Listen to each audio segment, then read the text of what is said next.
Assalamualaikum warahmatullahi wabarakatuh. Bismillahirrahmanirrahim. Alhamdulillahirabbil alamin.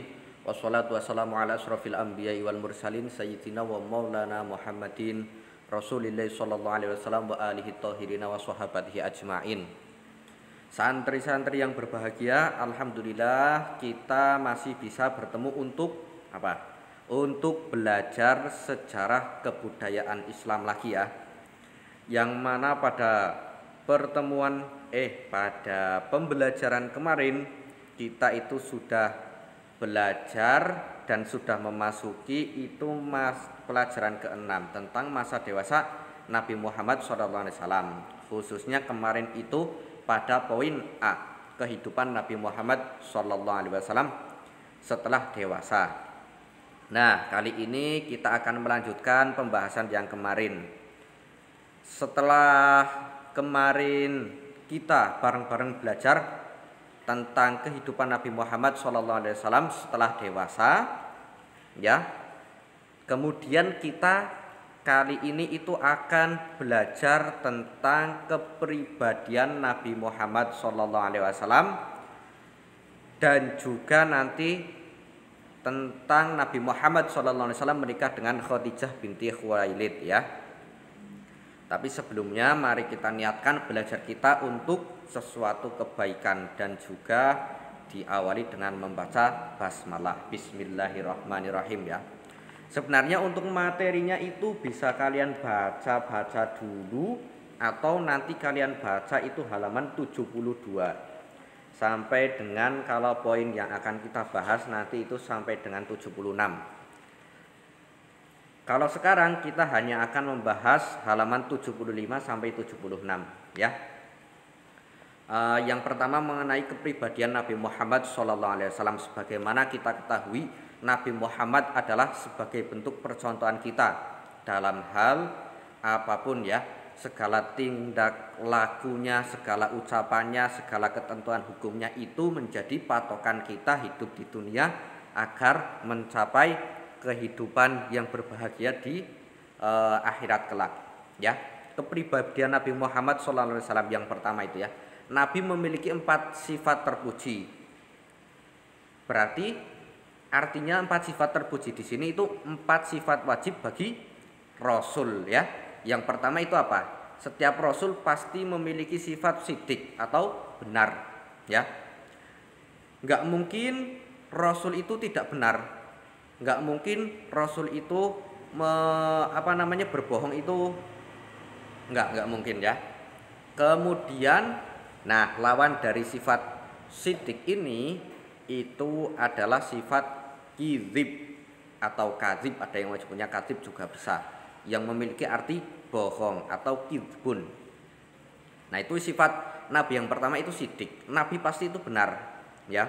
Terus yang kedua itu amanah. Setiap nabi dan rasul khususnya itu pasti memiliki sifat amanah, karena sifat amanah itu merupakan sifat yang wajib ada pada diri rasul, yaitu dapat dipercaya. Amanah itu dapat dipercaya. Nah, lawan dari sifat amanah itu ada khiyanah atau tidak dapat dipercaya. Jadi tidak mungkin seorang rasul itu berkhianat terhadap ya Tuhannya ataupun terhadap orang yang memberikan kepercayaan kepada Rasul. Kemudian sifat wajib ketiga bagi Rasul itu ada tabligh ya. Tabligh itu artinya menyampaikan. Artinya Nabi itu menyampaikan setiap wahyu. Tidak mungkin Nabi ataupun Rasul itu kitman, menyembunyikan wahyu ya. Menyembunyikan wahyu itu tidak mungkin. Nabi Muhammad itu atau Rasul Muhammad mendapatkan wahyu dari Allah, turunnya surat Al-Alaq 1-5. Sama Nabi diumpatkan untuk diri sendiri, itu enggak mungkin. Karena Nabi atau Rasul itu wajib memiliki sifat tabligh ya, menyampaikan. Kemudian ada lagi sifat wajib bagi Rasul itu fatonah ya. Fatonah itu artinya cerdas dan juga bijaksana. Nah, Lawannya dari sifat fatonah itu ada baladah atau balatoh ya, itu bodoh. Yo kalau seorang rasul utusan Allah bodoh nanti yo gampang dihapusi sama umatnya, yo nggak mungkin toh. Nah, itu sifat-sifat wajib yang harus dimiliki oleh seorang rasul atau utusan. Perbedaan antara nabi dan rasul tahu ya, kalau rasul itu mendapat wahyu dari Allah Subhanahu wa taala untuk dirinya, juga wajib disampaikan kepada umatnya kalau rasul. Sedangkan kalau nabi itu yang mendapat wahyu dari Allah tapi untuk dirinya sendiri, artinya tidak wajib disampaikan kepada umatnya. Itu kalau nabi. Tapi kalau rasul itu wajib disampaikan. Nah, sebenarnya kalau kita membahas sifat wajib dan sifat mustahil, ada satu lagi sifat jaiz bagi rasul, yaitu a'radul basariyah. Ya. Kalau sifat wajib kan itu ada 4 tadi. Kalau sifat wajibnya rasul itu ada 4, sidik, amanah, tabligh, fatonah. Kemudian sifat mustahilnya berarti juga ada 4, kelawanan dari sifat wajib, yaitu kizib, khianah, kitman, dan balatoh. Kemudian ada satu lagi namanya sifat jaiz. Sifat jaiz bagi rasul itu a'radul basariyah ya. Yo artinya rasul itu boleh melakukan hal-hal yang sewajarnya manusia seperti makan, minum, tidur, itu boleh, tetapi tidak mengurangi derajat kerasulannya ya, tidak mengurangi derajat kerasulannya. Misalnya nabi boleh tidur ya boleh, tapi tidurnya itu tidak mengurangi derajat kenabiannya atau kerasulannya. Contohnya yang mengurangi itu ketika manusia umumnya biasa kan kadang ketika tidur itu bisa mendengkur atau ngorok ya. Tapi kalau rasul itu ya tidur enggak. Pokoknya boleh memiliki atau berperilaku seperti manusia biasa tapi tidak mengurangi derajat kerasulannya. Kemudian selain sifat-sifat tersebut, nabi juga diberi gelar Al-Amin. Gelar Al-Amin. Karena apa? Perkataan dan perbuatannya senantiasa dapat dipercaya. Makanya Rasul Muhammad SAW itu mendapat gelar Al-Amin. Al-Amin itu artinya yang dapat dipercaya. Amin. Kemudian sepanjang hayatnya itu tidak pernah berbohong. Nabi itu sepanjang hayatnya tidak pernah berbohong. Karena apa? Ya, pada dasarnya setiap rasul itu memiliki sifat maksum. Maksum itu terhindar dari dosa. Ya, terhindar dari dosa. Berarti setiap akan melakukan dosa itu dicegah oleh Allah ya, melalui perantara malaikat-malaikatnya ditegur seperti itu. Kemudian nabi itu tidak sombong ya, tidak sombong. Walaupun nabi itu memiliki kedudukan tinggi dan dihormati oleh masyarakat Arab ya.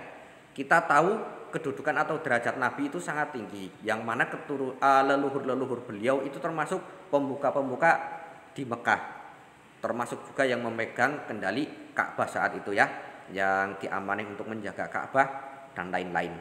Berarti kedudukan nabi itu tinggi dan dihormati, disegani oleh masyarakat Quraisy, tetapi beliau itu tidak sombong. Yang mana hakikatnya sombong itu sifat Tuhan yang tidak boleh ditiru oleh makhluknya, oleh manusia. Ya, kalau Allah sih berhak-berhak saja sombong, tapi kalau kita sebagai hambanya itu tidak boleh. Bahkan ketika kita sombong itu dibenci oleh Allah. Kisah real atau nyatanya itu ketika iblis sombong ya. Iblis sombong. Nah, suatu riwayat mengatakan kalau iblis sebenarnya dulunya itu termasuk gurunya malaikat. Artinya iblis itu termasuk penghuni surga dulunya. Nah, itu malaikat pun berguru kepada iblis katanya dulu. Kemudian suatu ketika Allah menciptakan Nabi Adam ya, Nabi Adam alaihissalam, nabi yang pertama diciptakan. Nah, kita tahu sebagaimana kalau Nabi Adam itu tercipta dari tanah, sedangkan iblis itu tercipta dari api ya. Kemudian Allah Subhanahu wa taala memerintah iblis untuk sujud kepada Nabi Adam, tetapi iblis itu menolaknya. Karena apa? Iblis itu merasa lebih mulia, yang mana iblis tercipta dari api dibandingkan Nabi Adam yang tercipta dari setanah liat ya. Makanya iblis itu tidak mau bersujud kepada Nabi Adam. Artinya dia sombong. Nah, karena kesombongan itu akhirnya artinya kemudian iblis itu diusir dari surganya Allah Subhanahu wa taala dan dicap menjadi musuh Allah dan ahli nar atau ahli neraka, ya. Itu padahal dulu iblis itu sudah enak, sudah tinggal di surga, ilmunya sudah dalam, yang malaikat pada berguru ke iblis kok. Berarti kan ilmunya sudah dalam. Artinya ilmu setinggi apapun bila tidak disertai dengan akhlak itu nantinya tidak berguna atau kurang bermanfaat. Kata salah satu ulama, Abu Yazid Al-Maliki Al-Hasani itu ya, ulama Mekah, itu mengatakan al-ilmu al-akhlak fauqal ilmi. Akhlak itu di atas ilmu. Seperti itu. Makanya kita juga sebisa mungkin ataupun jangan sampai memiliki sifat sombong, ya, latihan. Sama bahasa ini juga seperti itu. Kemudian selanjutnya bergaul dengan siapa saja, tidak membedakan kaya atau miskin, keturunan dewasa atau biasa, bahkan ke budak atau hamba sahayanya. Nah, Nabi Muhammad SAW dalam bergaul itu tidak pilih-pilih, tidak hanya bergaul dengan orang yang kaya-kaya tok. Wah, nek bergaul dengan orang yang miskin nggak mau, nggak seperti itu.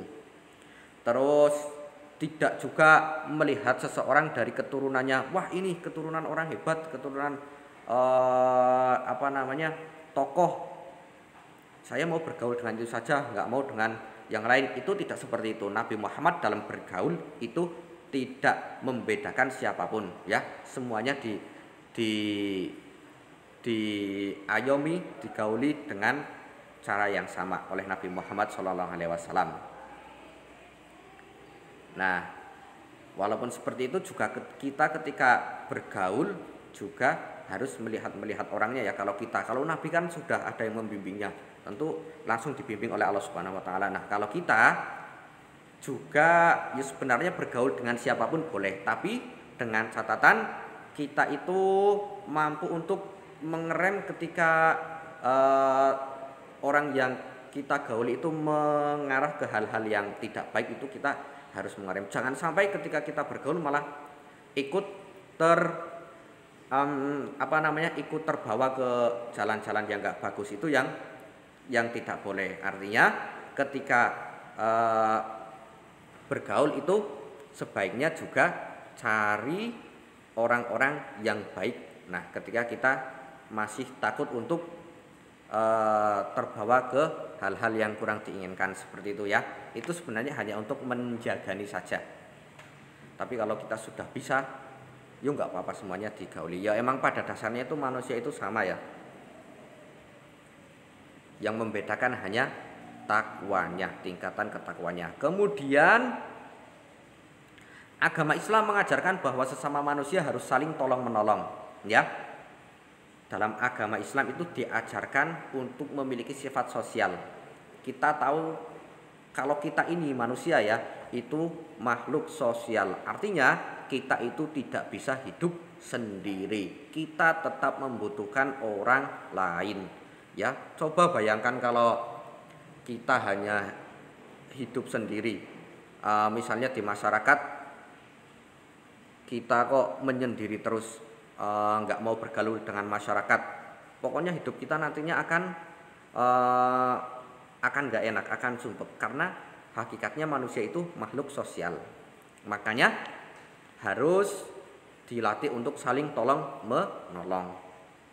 Kemudian orang yang paling mulia di sisi Allah adalah orang yang paling bertakwa, ya. Tadi, ya, tidak kok orang mulia karena hartanya, tidak kok orang mulia di sisi Allah karena keturunannya, tapi karena tingkat ketakwaannya. Seperti itu. Kemudian poin yang C, kita menuju poin C. Nabi Muhammad SAW menikah dengan Khadijah binti Khuwailid, ya. Nah, sebagaimana kita tahu kalau Khadijah binti Khuwailid itu adalah istri pertama Nabi Muhammad SAW, ya. Kala itu Nabi ketika menikahi Khadijah itu berumur 25 tahun dan Khadijah itu berumur 40 tahun. Itu kebanyakan para ahli ilmu meriwayatkan seperti itu. Walaupun ada yang berpendapat kalau saat itu usia Khadijah itu 35, kemudian Nabi 30. Ada juga yang mengatakan kalau usia Khadijah 28. Tapi yang paling muktabar atau yang paling diakui itu Nabi berumur 25 tahun dan Khadijah itu berumur 40 tahun. Di buku yang kita pakai juga iya seperti itu. Nah, ya kita bahas satu persatu. Nabi Muhammad SAW pernah mendapat kepercayaan membawa barang Khadijah ke Syam. Nah, awal mulanya sih dari sini. Kita kan kemarin bahas kalau Nabi Muhammad pernah diamanai atau disuruh memasarkan barang dagangan Khadijah binti Khuwailid ke Syam atau apa ya, Suriah kalau sekarang ya. Nah, berawal dari situ kemudian Khadijah kan saat membawa barang dagangannya itu Nabi Muhammad sukses ya.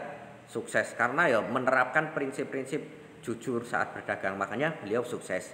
Kemudian berawal dari situ Khadijah binti Khuwailid tertarik setelah melihat tanggung jawab, kejujuran dan dipekerti Nabi Muhammad SAW.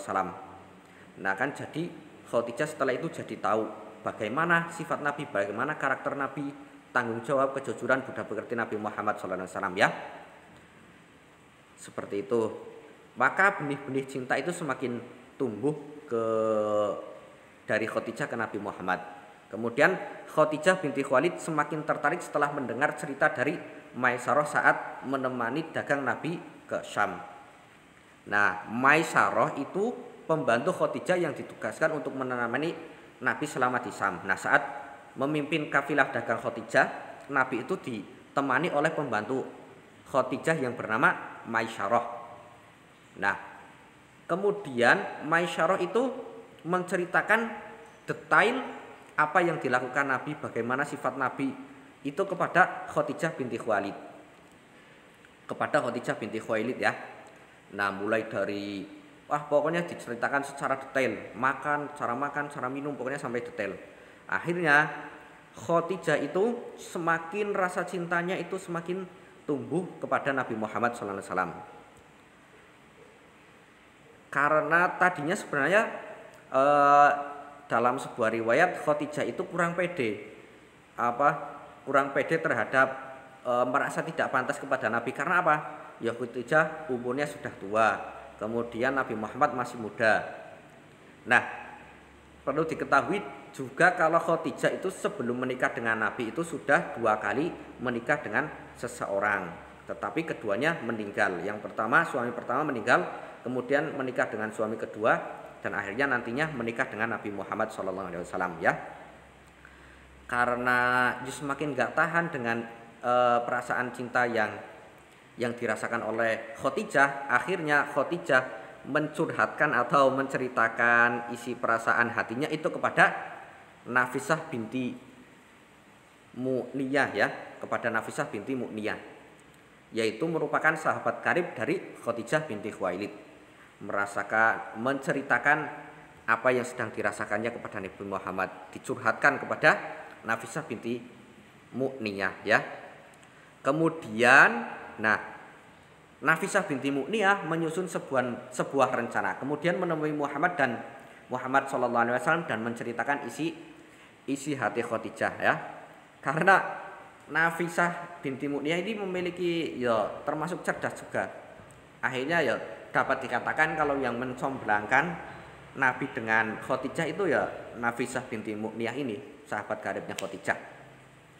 Kemudian Mu'niyah atau Nafisah binti Mu'niyah itu menceritakan tentang isi hatinya Khadijah kepada Nabi Muhammad SAW. Diceritakan. Nah, akhirnya keduanya pas kala itu saat menceritakan juga Nafisah binti Mu'niyah itu tidak menuntut jawabannya harus sekarang, tapi ya udah dipikirkan dulu Nabi Muhammad, nanti saya sehari lagi atau 2 hari lagi atau 3 hari lagi kesini menanyakan jawabannya saat menceritakan perihal Khadijah kepada Nabi Muhammad. Nah, akhirnya masing-masing dari Nabi Muhammad dan Khadijah itu ya bermusyawarah terhadap keluarga masing-masing. Ya, setelah singkat cerita itu mereka itu sepakat untuk menikahkan Nabi Muhammad dan Khadijah. Khadijah binti Khuwailid atau Khadijatul Kubra, ada juga yang menjulukinya sebagai Khadijatul Kubra ya. Menikah. Setelah sepakat, ya artinya sepakat untuk menikah, Abu Thalib dari pihak Nabi ya, dari pihak Nabi itu diwakili oleh Abu Thalib, berarti paman Nabi. Dan Amir al-Asad dari pihak Khadijah itu diwakili oleh Amir al-Asad. Menikahkan Nabi dengan Khadijah dengan mas kawin itu 20 ekor unta. Nah, mas kawinnya itu 20 ekor unta ketika Nabi menikahi Khadijah ya, karena pernikahan itu harus ada maharnya sih ya. Setiap pernikahan harus ada maharnya. Nah, tadi yang menikahkan itu atau yang menjadi wali dari Khadijah itu pamannya yang bernama Amir al-Asad. Paman Khadijah sebagai wali dari Khadijah saat pernikahan ya. Berarti yang menikahkan Khadijah itu ya pamannya yang bernama Amir al-Asad. Kemudian mereka mengarungi hidup-hidup rumah tangga sekitar 25 tahun hingga akhirnya Khadijah meninggal. Ya. Kita tahu bahwa Khadijah termasuk salah satu istri yang paling dicintai oleh Nabi Muhammad SAW. Sampai-sampai suatu ketika istri Nabi Muhammad yang bernama Aisyah ya, Aisyah itu putri Abu Bakar.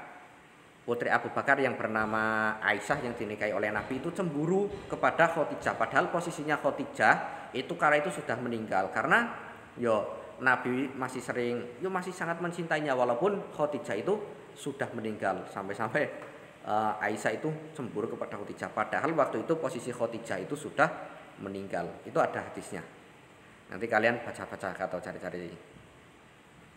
Kemudian, Nabi ketika menjalin rumah tangga dengan Khadijah itu dikaruniai 6 putra maupun putri ya.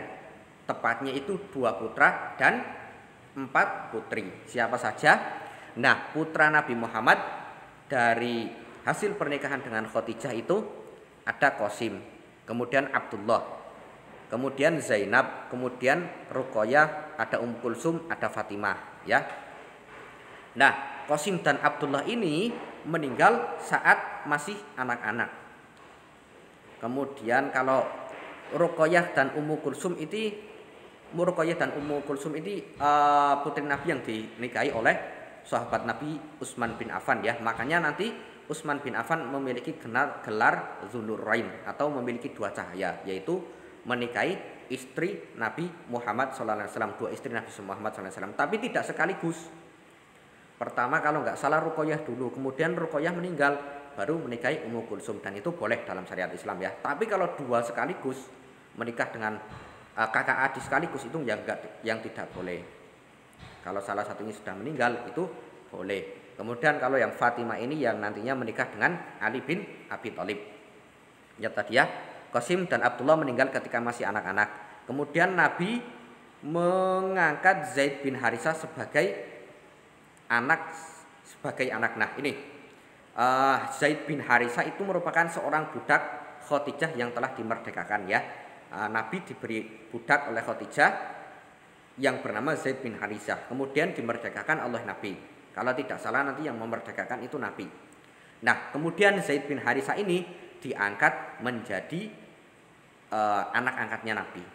Ya, nanti kalau yang latar belakang Zaid bin Harisah juga ada ayat Al-Qur'annya. Itu tentang ketidakbolehan menisbatkan anak angkat itu kepada bapak angkatnya. Berarti kalau anak angkat ya tetap bapaknya yang bapak kandungnya tidak boleh dinisbatkan ke bapak angkatnya, itu tidak boleh ya. Seperti itu tentang Zaid bin Harisah tadi ya, budak yang diangkat menjadi anak angkat Nabi Muhammad SAW. Nah, untuk poin D kita lanjutkan pembahasan selanjutnya ya. Nah, Nabi juga eh, tidak menikah lagi selama beliau masih menjalin hubungan dengan Khadijah. Artinya beliau menikah lagi setelah Khadijah wafat. Kan kita ketahui istri Nabi itu berjumlah 9 ya. Nah kalau orang biasa seperti kita itu, yang laki-laki maksudnya, boleh beristri 4 tapi dengan catatan harus adil. Kalau nggak adil ya nggak, tetap satu saja. Terus putra Nabi sebenarnya ada satu lagi yang bernama Ibrahim ya. Tapi itu tidak dari istri yang bernama Khadijah, itu tidak. Intinya seperti itu. Pembahasan kali ini itu seperti itu. Akhlak Nabi itu sangat mulia ya. Kita harus bagaimana berusaha untuk meniru akhlak daripada Nabi Muhammad Sallallahu Alaihi Wasallam. Kemudian tadi kita juga membahas tentang sedikit sejarah pernikahan Nabi Muhammad Sallallahu Alaihi Wasallam dengan Khadijah binti Khuwailid atau Khadijatul Kubra. Semoga kita dapat mengambil ibrah atau mengambil hal-hal positif dari apa yang kita pelajari sekarang ya. Oke, seperti itu saja untuk pembahasan kali ini. Kurang lebihnya dari Pak Zaini mohon maaf ya. Apabila ada kesalahan boleh kalian koreksi. Bila tadi Pak Zaini salah dalam pengucapan atau salah dalam materi, silakan kalian koreksi, boleh. Nanti Pak Zaini kita bahas kembali ya. Kurang lebihnya mohon maaf. Assalamualaikum warahmatullahi wabarakatuh.